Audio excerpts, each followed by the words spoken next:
राम राम दोस्तों अगर आप यहाँ चार्ट पे देखते हैं ये आपका एंट्री पॉइंट बनता है। और अगर आप हाई की बात करेंगे तो आपको लगभग 39% का रिटर्न यहाँ पे मिला है। इवन मार्केट ने अभी नीचे कहीं क्लोजिंग नहीं दिया इस EMA से और आप इस मोमेंटम को कंटिन्यू यहाँ पे देख सकते हैं। वहीं अगर आप दूसरे स्टॉक में देखते हैं तो यहाँ पे आप देखेंगे यहाँ पे आपके लिए एक बेहतर एंट्री पॉइंट बना है। अगर आप यहां से हाई की बात करेंगे तो लगभग अभी तक आपको 85% का मूव मिल चुका है। वहीं पे यहीं पे मैं आपको एक और एग्जांपल दिखाना चाहता हूं जहां पे आपको बहुत ही बेहतरीन मूव यहां पे मिला है। बहुत ही बेहतरीन आपके लिए एक अपॉर्चुनिटी यहां पे बनी है। यहां पे आपका एक बेहतरीन सा एंट्री पॉइंट सिचुएशन बनी है।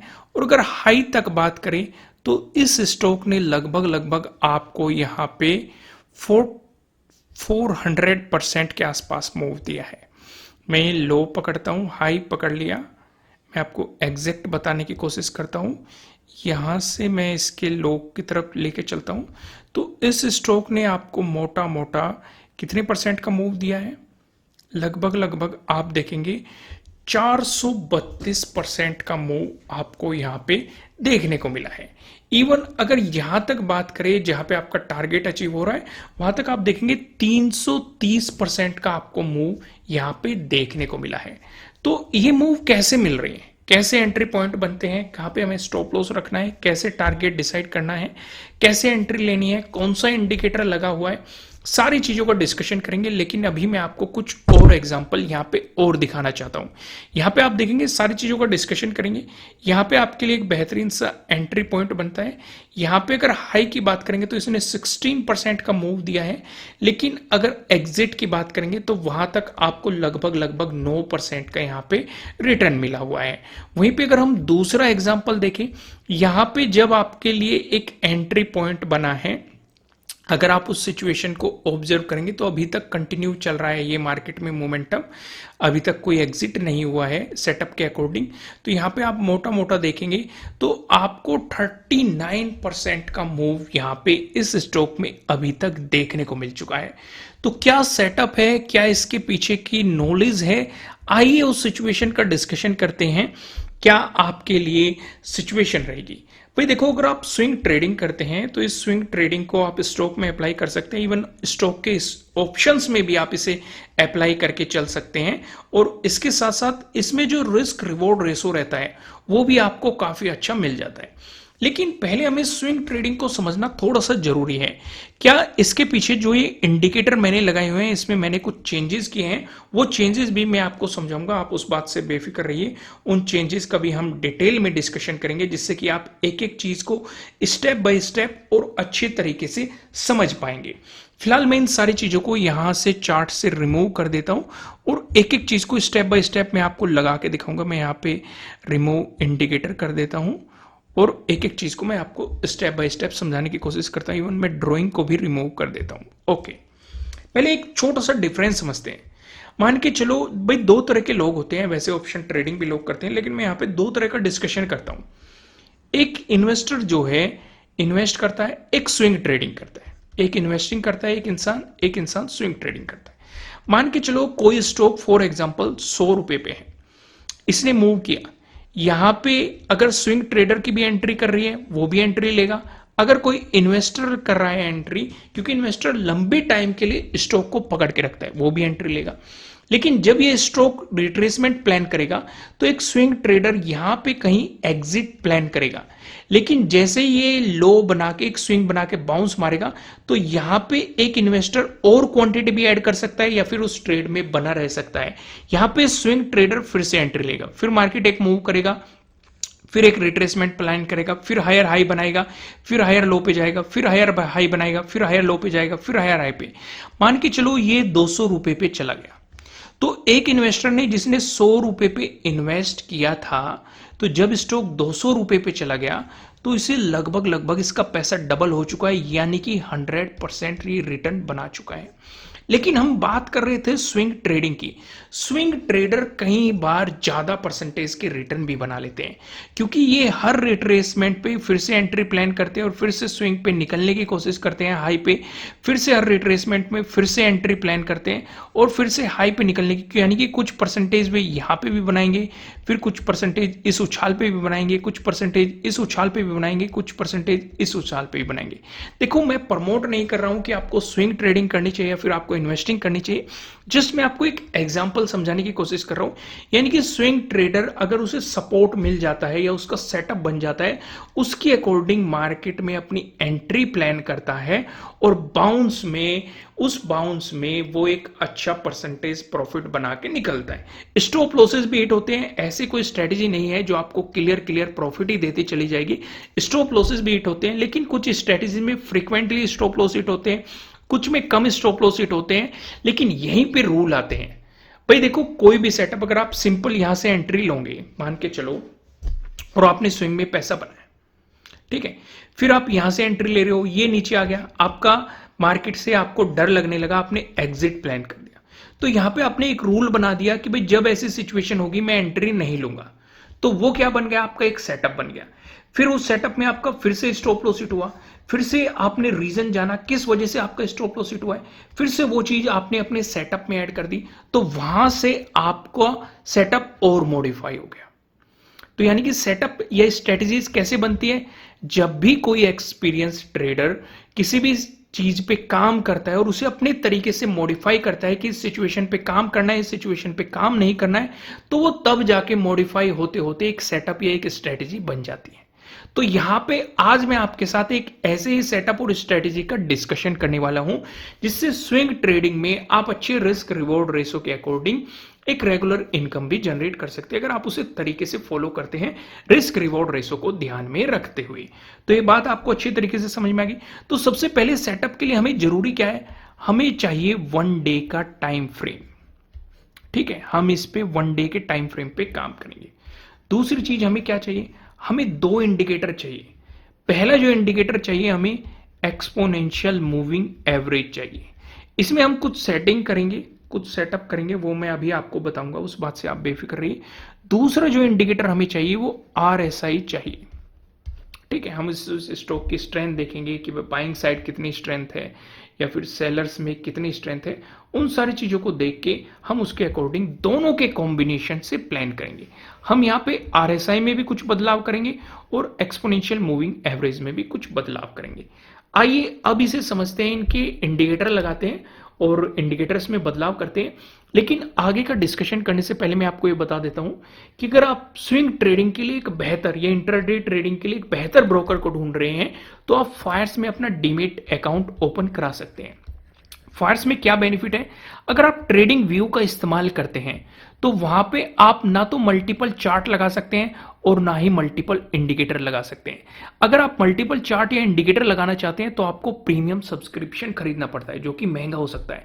फायर्स में आप ट्रेडिंग व्यू के चार्ट का इस्तेमाल कर सकते हैं, इवन मल्टीपल टाइम फ्रेम भी लगा सकते हैं, मल्टीपल आप यहाँ पे चार्ट भी लगा सकते हैं। जैसे मान के चलो आपको यहाँ पे ज्यादा चार्ट देखने हैं, यहाँ पे आप किसी इंडेक्स को देख रहे हैं, यहाँ पे किसी दूसरे इंडेक्स को देख रहे हैं, यहाँ पे उनके वेटेज जो स्टॉक है उन्हें ट्रैक कर रहे हैं, या फिर यहाँ पे आपने किसी इंडेक्स को ओपन किया हुआ है, यहाँ पे आपने किसी उसी इंडेक्स की ऑप्शन चेन को ओपन किया है, या आप अलग अलग स्टॉक को ट्रैक कर रहे हैं, तो वो आप मल्टीपल चार्ट को इस्तेमाल करते हुए एक ही जगह इस्तेमाल कर सकते हैं और वहीं से बाइंग सेलिंग भी आप कर सकते हैं 1 क्लिक से। तो इसका लिंक आपको नीचे डिस्क्रिप्शन में मिल जाएगा। मैं भी पर्सनली फिलहाल इसी का इस्तेमाल कर रहा हूं, तो नीचे डिस्क्रिप्शन में आपको ये लिंक मिल जाएगा, जाके आप अपना अकाउंट क्रिएट करा सकते हैं। आइए डिस्कशन को आगे बढ़ाते हैं। यहां पे हम चलते हैं इंडिकेटर पे। सबसे पहले मैं आपके लिए लगाता हूं एक्सपोनेंशियल मूविंग एवरेज। यहां पे हम सिलेक्ट करेंगे और हम इसकी सेटिंग पे जाएंगे। सेटिंग पे मैं क्लिक करता हूं तो यहां पे हम डाल देंगे 61 आपको डालना है, और साथ ही साथ जो आपका सोर्स है इसमें जाना है। यहां पे आपको क्या मिलेगा, OHLC4, open high low close divided by आपको 4 ये मिलेगा। आप इसे क्लिक कर देंगे, ये आपकी ये सेटिंग चेंज हो गई। अब इसमें क्या है, इसमें अगर आप देखेंगे जैसे ये 61 आपका एक्सपोनेंशियल मूविंग एवरेज हो गया, जैसे ही मार्केट इसे नीचे की तरफ कट करेगा, जैसे यहां पे कट किया, यहां पे कट किया, यहां पे कट किया, तो यहां पे आपको एंट्री के लिए तैयार रहना चाहिए। यानी कि उस सिचुएशन पे जब भी कोई भी स्टॉक इसे नीचे की तरफ कट करेगा, आप उस स्टॉक को अपनी वॉच लिस्ट में ऐड कर देंगे, वॉच लिस्ट में ऐड कर देंगे, और आप इंतजार करेंगे जब ये स्टॉक इसे ऊपर की तरफ कट करेगा। ये आपका क्या बन जाएगा? Entry point. ये आपका क्या बन जाएगा? Entry point. क्या इसी बेस पे हम एंट्री कर लेंगे? नहीं, क्योंकि यहां पे आपको मल्टीपल एंट्रीज मिलेगी। तो मल्टीपल एंट्रीज की वजह से आपके स्टॉप लॉस फ्रीक्वेंटली हिट होंगे। इसलिए हम इसे कंफर्म करने के लिए कि कहां पे हमें एंट्री नहीं करनी है, कहां पे हमें एंट्री करनी है, उसके लिए हम दूसरे इंडिकेटर का इस्तेमाल करेंगे, जो है आरएसआई। यानी कि इनके कॉम्बिनेशन से ही हम अपनी एंट्री को प्लान करेंगे। तो मैं यहां पे आरएसआई भी लगा देता हूं, रिलेटिव स्ट्रेंथ इंडेक्स, ये मैंने लगा दिया। इसकी सेटिंग में जाता हूं। सबसे पहले आपको लेंथ को सिलेक्ट कर लेना है 12। जैसे आप 12 करेंगे, फिर आप यहां पे स्टाइल में जाएंगे, अपर लिमिट जो है आपकी, अपर लिमिट को कर देंगे आप 60। ठीक है, मिडिल लिमिट की हमें कोई जरूरत नहीं, इसे रिमूव कर दो। ना ही लोअर लिमिट की कोई जरूरत है, नहीं आपको बैकग्राउंड की कोई जरूरत है, आप ओके पे क्लिक कर दो। ठीक है, इतनी सेटिंग आपको यहां पे चेंज करनी। ये सेटिंग चेंज होगी। अब आप क्या देखेंगे, हमने क्या देखा कि हम स्टॉक पे ये लगा के देखेंगे एक्सपोनेंशियल मूविंग एवरेज 61। जैसे इसका ब्रेकडाउन मिलेगा, हम इसे अपनी वॉच लिस्ट में ऐड कर देंगे। जैसे इसका ऊपर की तरफ ब्रेकआउट मिलेगा, वो हमारा एंट्री पॉइंट रहेगा। लेकिन एंट्री लेने से पहले हम आरएसआई को भी देखेंगे। आरएसआई में भी हमें 60 का ब्रेकआउट चाहिए, तभी हम एंट्री प्लान करेंगे। लेकिन अगर आरएसआई में 60 का ब्रेकआउट नहीं मिल रहा है, तो हम उस सिचुएशन पे एंट्री नहीं करेंगे। समझ में आई की बात? नहीं। जैसे फॉर एग्जांपल यहां पे ब्रेकडाउन मिला, आपने इसे वॉच लिस्ट में ऐड कर लिया, यहां पे ब्रेकआउट मिल गया, किसका? 61 एक्सपोनेंशियल मूविंग एवरेज का ब्रेकआउट मिल गया, लेकिन आरएसआई में ब्रेकआउट नहीं मिला, तो हम एंट्री नहीं करेंगे। और देखो, अगर किसी ने सिर्फ इसी इंडिकेटर के बेस पे एंट्री की होती तो उसका स्टॉप लॉस हिट हो जाता। लेकिन हमने यहां पे क्या देखा? आरएसआई को भी देखा। आरएसआई के अकॉर्डिंग एंट्री मिलेगी तो हम एंट्री क्रिएट करेंगे। यहां पे इसका फिर से ब्रेकडाउन मिला, वॉच लिस्ट में ऐड कर लिया, फिर से ब्रेकआउट मिला, आरएसआई पे भी ब्रेकआउट मिला, तो ये आपके लिए एंट्री पॉइंट हो गया। समझ में आ गई कि नहीं? यानी कि जब तक दोनों जगह से आपको कंफर्मेशन नहीं मिल जाएगा, तब तक एक बेहतर एंट्री आपके लिए क्रिएट नहीं हो सकती। दोनों कॉम्बिनेशन को समझ गए। एक एग्जांपल मैं आपको और दिखाता हूं। मान के चलो एक एग्जांपल और डिस्कस करते हैं। यहां पे आपको ब्रेकआउट मिल गया, ठीक है, और लेकिन आरएसआई पे आपको ब्रेकआउट नहीं मिला। किसका? 60 का ब्रेकआउट नहीं मिला। लेकिन एक दो दिन बाद आपको अगर ब्रेकआउट मिल रहा है, तब भी आप एंट्री क्रिएट कर सकते हैं। क्लियर है? यहां पे मैंने आपके साथ रूल एंड रेगुलेशन डिस्कस कर दिए, आपने अच्छे तरीके से समझ लिए होंगे। अब एग्जांपल्स को समझने की कोशिश करते हैं। यहां पे आप देखेंगे जून में क्या होता है, इस स्टॉक में ब्रेकडाउन मिलता है। किसका? 61 एक्सपोनेंशियल मूविंग एवरेज का आपको ब्रेकडाउन मिला। ब्रेकडाउन मिला, आपने इसे वॉच लिस्ट में ऐड कर लिया, वॉच लिस्ट में ऐड कर लिया। जब इसका ब्रेकआउट मिला तो ये आपके लिए एंट्री पॉइंट हो गया। लेकिन कंफर्म करने के लिए हम आरएसआई पे गए। क्या आरएसआई पे 60 का ब्रेकआउट मिल रहा है? अपर लिमिट जो हमने 60 सिलेक्ट करी थी, क्या उसका ब्रेकआउट मिल रहा है? नहीं। इसका मतलब एंट्री नहीं बनती है। फिर हमने आगे देखा, फिर से इसका ब्रेकडाउन मिल गया। ब्रेकडाउन मिल गया यानी कि फिर से वॉच लिस्ट में इसे ऐड कर लो। फिर से इसका अगली कैंडल पे ब्रेकआउट मिला, अगली कैंडल पे आपको ब्रेकआउट मिला, तो ये आपके लिए एंट्री पॉइंट हो गया। यहां पे आपने देख लिया। चलो, एंट्री तो आपको समझ में आ गई। अगर हम मूव की बात करें, इस स्टॉक ने कितना मूव दिया है, अभी तक चल रही है एंट्री। अगर आप देखेंगे, हाई इस स्टॉक ने लगाया था मोटा मोटा लगभग 39% के आसपास। हालांकि यहाँ पे इस पे फिर से सपोर्ट लेने आया है, लेकिन अभी भी ये ऊपर की तरफ मूव करता हुआ चल रहा है। तो एंट्री पॉइंट तो आपको क्लियर हो गया। अब अगर हम टारगेट की बात करें, टारगेट आपको दो तरीके से मैं आपको समझाऊंगा। पहला तरीका बहुत सिंपल है, आपको ध्यान ये रखना है कि जब स्टॉक ऊपर की तरफ जाएगा तो आपका एक्सपोनेंशियल मूविंग एवरेज भी ऊपर की तरफ मूव करेगा। तो पहला तरीका यह है कि जब भी आपको एक्सपोनेंशियल मूविंग एवरेज का ब्रेकडाउन मिल जाएगा, वो आपके लिए टारगेट हो जाएगा, यानी कि वो आपके लिए एग्जिट हो जाएगा। वहां पे आपको एग्जिट करना है, ठीक है। हालांकि यहां पे ब्रेकडाउन आपको नहीं मिला है, सपोर्ट लेके बाउंस कर गया है, तो अभी मैं आपको दिखाऊंगा, आगे दिखाऊंगा, बेफिक्र रहिए उस बात से, सारी चीजों का डिस्कशन करेंगे। तो आपके लिए एग्जिट पॉइंट क्या होगा कि जब आपको इसका ब्रेकडाउन मिल जाएगा, ये पहला तरीका है। दूसरा तरीका, क्योंकि अगर आप देखेंगे जैसे यहीं पे आप एग्जांपल देखो, यहां पे आपको ब्रेकआउट मिला है, तो यहां पे अगर आप मूव को पकड़ने की कोशिश करेंगे, मैं यहीं पे आपको एग्जांपल समझाता हूं। इस स्टॉक ने हाई कितना लगाया, लगभग लगभग 22% का, लेकिन आगे जाके इस स्टॉक ने यहां पे ब्रेकडाउन दे दिया, तो आपको एग्जिट करना चाहिए। तो आपको टोटल प्रॉफिट कितना हुआ, 6.64% का। भाई मिलने को आपको 22% भी मिल सकता था, लेकिन मार्केट ने वापस आके इससे नीचे क्लोजिंग दे दी, तो आपको 6.64% मिला है। ठीक है भाई, रूल के अकॉर्डिंग चलेंगे तो पहला आपका एग्जिट पॉइंट क्या रहेगा अगर इससे नीचे क्लोजिंग देती है। लेकिन मुझे पर्सनली दूसरा पसंद है, दूसरा रूल। वो क्या है रूल, मैं पर्सनली पसंद करता हूं जब मार्केट अगर ऐसे स्विंग बनाते हुए चल रहा है तो आप हर स्विंग पे अपना स्टॉप लॉस को ट्रेल करो।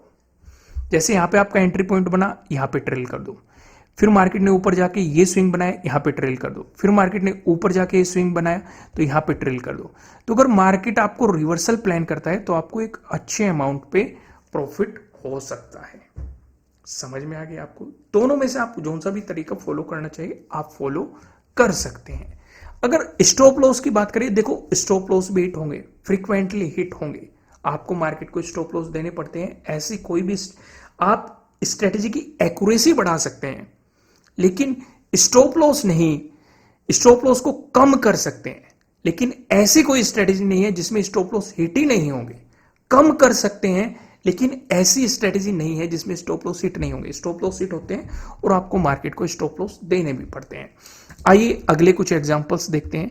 यहाँ पे हालांकि मैंने वीडियो की शुरुआत में ही आपको एग्जांपल समझा देते, जैसे आप देखेंगे यहाँ पे आपको 330% का रिटर्न मिल रहा है, क्योंकि अगर आप उस स्ट्रेटेजी को फॉलो करेंगे कि मार्केट ने ईएमए से नीचे क्लोजिंग दे दी। लेकिन अगर हाई की बात करेंगे तो हाई मैंने आपको बताया था कि कितने ऊपर गया है, इसका मैं आपको फिर से दिखाने की कोशिश करता हूँ। यहाँ पे आप देखेंगे हाई की, तो ये लगभग लगभग 432% का आपको यहाँ पे आप देखेंगे 432% का मूव मिला है।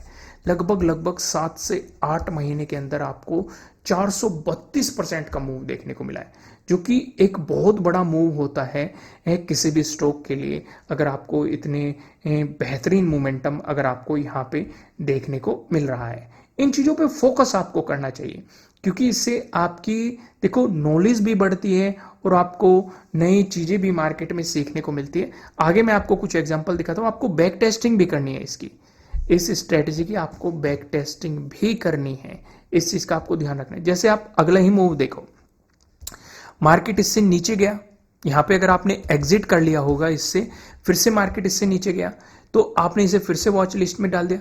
फिर जब आपको ब्रेकआउट मिला तो आपको यहाँ पे 60 से भी ब्रेकआउट मिल रहा है। अब देखो यहाँ पे हमें प्रॉफिट मिला है कि नहीं, उस चीज को मैं आपको समझाता हूं। यहां से ये आपके लिए बना एंट्री पॉइंट। हाई इसने कितने लगाया, लगभग लगभग 16% का हाई लगाया, लेकिन ये नीचे आके क्लोजिंग दे देता है यहां पे, तो आपको कोस्ट टू कोस्ट निकलना पड़ जाएगा। तो यहां पे आपका कुछ ही पॉइंटों में प्रॉफिट हुआ है, या कोस्ट टू कोस्ट आप कह सकते हैं एक तरीके से, आपको यहां पे वो अपॉर्चुनिटी नहीं मिली है। फिर अगला मूव देखो, फिर मार्केट ने नीचे क्लोजिंग दे दी, फिर इसका ब्रेकआउट दिया, यहां पे देखो फिर से यहां पे ब्रेकआउट दिया है 61 का, लेकिन आरएसआई पे ब्रेकआउट नहीं मिला, तो इसका मतलब ये एंट्री पॉइंट नहीं बना। फिर से मार्केट नीचे आया, फिर से ब्रेकडाउन दे दे, इसे फिर से आपने वॉच लिस्ट में डाल दिया, क्योंकि एक दिन में तो ब्रेकआउट नहीं मिल रहा है। फिर आप देखेंगे यहां पे ब्रेकआउट मिला है, क्या आरएसआई पे भी ब्रेकआउट मिला है? आरएसआई पे हमें ब्रेकआउट मिल रहा है। तो ये मूव आपके लिए कितना बेहतरीन रहेगा। यहां पे आप देखेंगे आपके लिए कितने ऊपर तक गया, ये लगभग लगभग आपको 43% के आसपास मूव देखने को मिला। लेकिन अगर आप रूल को फॉलो करते हैं, क्लोजिंग आपको नीचे कहां मिली, यहां पे आपको क्लोजिंग मिली, तो आपको लगभग लगभग 14% का मूव आपको यहां पे देखने को मिल गया। अगर आप यहां पे मिलते हैं तो आपको अच्छा प्रॉफिट मिल रहा है, लेकिन 14% भी बहुत होता है अगर आपको यहां पे ये मूव देखने को मिल रहा है। समझ में आ रही है कि नहीं सारी चीजें? अगला एग्जाम्पल देखते हैं। अगले एग्जाम्पल को आप देखेंगे, देखो मैंने आपके साथ स्टॉप लॉस भी डिस्कस किए हैं, सारी चीजें डिस्कस की हैं। यहाँ पे आप देखेंगे, यहाँ पे आपके लिए जो एंट्री पॉइंट बना, यहाँ पे जब इसने नीचे क्लोजिंग दी तो यहाँ तक आपको 9% का मूव मिला है, ऊपर तक आपको और भी ज्यादा मूव मिला होगा। अगला एग्जाम्पल मैं आपके साथ डिस्कस करता हूँ। यहाँ पे जो आपके लिए एक एंट्री पॉइंट बना है, अभी तक क्लोजिंग नहीं दी है, अभी तक कितना परसेंट का मूव मिल चुका है, लगभग 39.75% का आपको यहाँ पे मूव देखने को मिल चुका है। तो दोस्तों मैं आपको लास्ट में फिर से बता देता हूं, अगर आप किसी बेहतर ब्रोकर के साथ डीमेट अकाउंट ओपन कराना चाहते हैं तो नीचे डिस्क्रिप्शन में आपको लिंक मिल जाएगा। अगर आप मेरे सेटअप और स्ट्रेटेजी सीखना चाहते हैं तो उसका भी लिंक आपको नीचे डिस्क्रिप्शन में मिल जाएगा एप्लीकेशन का, वहां से जाके आप मेरे सेटअप और स्ट्रेटेजीज को सीख सकते हैं। समझ में आ गई आपको अच्छी तरीके से? और वीडियो को लाइक करना, इसी तरह की इंटरेस्टिंग कंटेंट देखने के लिए चैनल को सब्सक्राइब करना और बेल आइकन प्रेस करना, जिससे आपको आने वाली वीडियोस की नोटिफिकेशन मिल सकेंगे। फिलहाल इस वीडियो में इतना ही, फिर मिलते हैं किसी नेक्स्ट वीडियो में, तब तक के लिए राम राम।